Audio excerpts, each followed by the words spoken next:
ગરમી અંગે હવામાન વિભાગે આગાહી કરી છે। રાજ્યમાં તાપમાન ઉંચકવાની શક્યતાઓ છે। રાજ્યમાં હજુ પણ તાપમાન વધી શકે। તમામ 2 થી 3 ડિગ્રી તાપમાન આખા રાજ્યમાં રહી શકશે। તો 2 થી 3 ડિગ્રી તાપમાન વધવાની આગાહી હવામાન વિભાગે કરી છે। સૌથી વધુ તાપમાન રાજકોટમાં 38.3 ડિગ્રી નોંધાયું છે। અમદાવાદનું મહત્તમ તાપમાન 39 ડિગ્રી રહી શકે, જ્યારે રાજ્યમાં હાલ ઉત્તર પૂર્વના પવન ફૂંકાઈ રહ્યા છે। પવનની દિશા બદલાતા તાપમાનમાં વધારો થશે।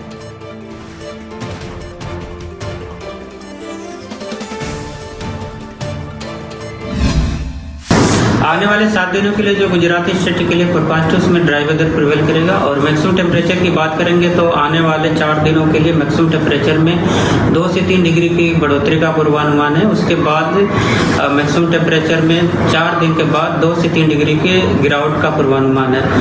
जो डिस्कम्फर्ट कंडीशन है वो डे 1, डे 2, डे 3, डे 4 यानी 22, 23, 24 और 25 तारीख को एंटायर गुजरात कोस्ट के लिए due to hot and humid air के कारण डिस्कम्फर्ट कंडीशन बनी रहेगी।